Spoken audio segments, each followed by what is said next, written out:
The river ran red before sundown. Not from rain, from men. A king stood on the ridge above Kalinga, watching the valley he had just emptied of life. He had won. The largest empire India had ever known was now complete. And somewhere in the silence between the screams and the smoke, something inside him broke. This is the story of how the bloodiest victory in ancient India destroyed the man who won it. Because Ashoka did not lose his empire to an enemy. He lost his old self to a battlefield, and what rose from the ashes rewrote a civilization. To understand the weight of that single afternoon, you have to understand the man who climbed onto that ridge. He was already a legend before Kalinga, already feared, already called terrible. The court whispered a darker name behind his back. Ashoka, Ashoka the Cruel. And he had earned it. Long before the river ran red, a boy was born into the Mauryan court at Pataliputra. His grandfather was Chandragupta, the founder of the dynasty, the man who chased the Greeks out of India. His father was Bindusara, a steady king who held the empire together with quiet hands. Ashoka was neither steady nor quiet. By most accounts, he was rough-featured, sharp-tongued, and unloved by his father. But he was clever, and he was ruthless, and in a palace of princes those were the only currencies that mattered. The empire he would inherit stretched from the mountains of the north to the warm plains of the south. It was already vast, already rich, already the envy of the ancient world. But vastness breeds rivals, and in Bindusara's court, Ashoka had many brothers and only one throne. When his father grew ill, the palace fractured into factions. Princes whispered, ministers chose sides, the empire held its breath. What happened next is half history, half legend, and entirely brutal. The traditional accounts say Ashoka eliminated his rivals one by one until the path to the throne was clear. Some Buddhist sources claim nearly 100 brothers fell. Modern historians believe the number was smaller, but the violence was real. Whatever the true count, the message was unmistakable. The throne of the Mauryas now belonged to a man who would let nothing and no one stand in his way. He took the crown around 268 BCE, and the man who sat on it was hungry. The early years of his reign read like a warning. Rebellions in the provinces were crushed without mercy. Officials who failed were replaced or worse. Legend speaks of a place called Ashoka's Hella, a torture chamber built to amuse a king who had stopped feeling. Historians debate whether it ever existed, but the fact that people believed it did tells you everything about how he was seen. He was not a beloved king, he was an effective one, and in the ancient world, those two things were rarely the same. For nearly a decade, he expanded, he consolidated, he tightened his grip on a subcontinent. By the time he turned his eyes east, only one region still defied him. A small, proud, fiercely independent kingdom on the eastern coast. Kalinga. It sat along the Bay of Bengal, rich in trade, stubborn in spirit, and unbowed by the Mauryan name. His grandfather had left it alone. His father had left it alone. Ashoka would not. In the 8th year of his reign, around 261 BCE, he marched. The Mauryan army was the largest force the region had ever seen. Elephants, cavalry, infantry, archers, a moving city of iron and bronze. Kalinga met them in the open. They knew what was coming. They came anyway. What followed was not a battle. It was an extinction. Ashoka's own later words, carved into stone for everyone to read, describe the toll. By his own count, 100,000 were killed, 150,000 were carried away, and many more died of wounds and hunger in the months that followed. Whether the numbers are exact or rounded for effect, the meaning is the same. A generation of Kalinga was wiped from the earth in a single campaign. The king had won. The empire was complete. There was no rival left in India who could resist him. And then he walked the battlefield. This is the moment the story turns. There were no enemies left to kill, only the dying, only the smell, only the silence after. He saw the burned villages, the orphaned children, the widows searching the dead for husbands. He saw monks and priests of every faith moving among the bodies, trying to comfort people no comfort could reach. And the most powerful man in India stood in the middle of it all and could not look away. He had conquered Kalinga. But Kalinga, in some quiet, terrible way, had also conquered him. He returned to Pataliputra a different man. The court noticed first. The orders changed, the tone changed, the hunger was gone. He began to ask questions no Mauryan king had asked before. What is a kingdom worth if it is built on this? What is a crown worth if it weighs this much? Before we go further into what he did next, because what he did next is genuinely one of the strangest turns in ancient history, I want to hear from you. If you had stood on that ridge above Kalinga, seen what he saw, and felt what he felt, do you believe a man can truly change overnight?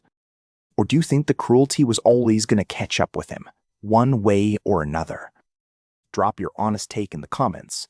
I read them, and the best ones often shape the next script. Now back to the king who walked off that battlefield and never quite came back.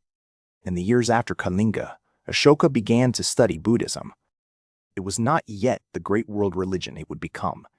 It was a quiet movement, a few generations old, centered on a teacher who had died around 2 centuries before. Its message was simple, and for a conqueror, almost unbearable. Suffering is real. Suffering is caused by craving, and the only way out is compassion, restraint, and the long, hard work of changing your own mind. It did not convert in a single night. The transformation took years. But slowly, the king who had built a hell on earth began to build something else. He called it Dhamma, a code of moral conduct, a way of governing, a public ethic. It was not exactly Buddhism. It was broader than that. It was a king's attempt to translate compassion into policy. He renounced wars of conquest, publicly, officially, in writing. For an ancient emperor at the height of his power, this was almost unthinkable. His army stayed. His border stayed. But the hunger to expand them died on the field at Kalinga. He turned his attention inward to the empire he already had. He ordered wells dug along the great roads. He ordered rest houses built for travelers. He planted shade trees so merchants and pilgrims would not collapse under the Indian sun. He established what some historians describe as among the earliest known efforts at public medical care in the ancient world, for people and also for animals. He banned many forms of ritual animal sacrifice in his own court and discouraged hunting for sport. He appointed officials whose job was not to collect taxes or punish criminals, but to look after the welfare of his subjects. He called them Dhamma Mahamatras, officers of righteousness. And then he did something no king before him had done at this scale. He started talking to his people, directly. Across the empire, on polished rock faces and tall sandstone pillars, he had his words carved for anyone to read. Some of those pillars still stand today, more than 2,000 years later, weathered but unbroken. On them, he did not boast of victories, he confessed. He admitted the horror of Kalinga. He said the deaths weighed on him. He said he wished he had chosen another way. A king, in stone, apologizing to his people. Nothing like it had existed before in the ancient world. Almost nothing like it has existed since. He sent emissaries of Dhamma far beyond his borders, to the Greek kingdoms in the west, to Shiranga in the south, to Central Asia in the north. By tradition, his own son and daughter carried the teachings of the Buddha across the sea to the island of Lanka. It was, in many ways, the moment a small Indian movement began its long journey toward becoming a world religion. And here's where the tragedy quietly begins. Because the very thing that made Ashoka great in memory, his turn from violence to compassion, was also the thing that loosened his grip on the empire. A throne built on fear holds itself together by fear. Remove the fear, and the seams begin to show. His later years are blurry in the historical record. The chronicles thin. The inscriptions taper off. What we do know is that after his death, around 232 BCE, the Mauryan Empire did not survive him long. Within roughly 50 years, the great empire his grandfather had built and he had completed splintered into smaller kingdoms. Some historians blame weak successors. Some blame economic strain. Some blame the cost of his vast welfare projects. And some quietly suggest the truth no court historian would ever write. That an empire forged in conquest cannot easily be ruled by conscience. That the same gentleness that made him a saint in memory made him a difficult act to follow on the throne. His fatal flaw, in the end, was not cruelty. It was the depth of his change. He saved his soul. He may have cost his dynasty. And yet, this is the strange, beautiful twist. His empire faded, but his idea did not. The Mauryan borders dissolved. The pillars stayed. The armies disbanded. The carved words remained. For centuries, his inscriptions sat in the open, half forgotten, until scholars in the 19th century learned to read the ancient script again. When they did, a ghost spoke back from the stone. A king who had renounced war, a conqueror who had begged forgiveness, a ruler who had cared in writing for the suffering of strangers. Today, the wheel from one of his pillars sits at the center of the Indian national flag. The four-lion capital from another stands as the national emblem of the modern Republic of India. A man who lived more than 2,000 years ago is still, quite literally, stamped onto every official document of a nation of more than 1 billion people. Few rulers in history have left a footprint that deep, that quiet, and that humane. If this story moved you, even a little, a quick like genuinely helps the channel keep telling them. If you want more deep dives into the rulers, conquerors, and minds that shaped our world, consider subscribing. There's a new one every week. And I want to ask you something before you go. Of all the great kings in history, who do you think changed the most as a human being? Who walked into power one person and walked out another? Tell me in the comments. Your answer might decide who I cover next.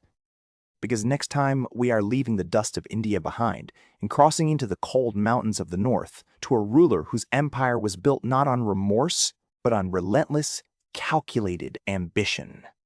A man whose name even now makes the world flinch when it is spoken.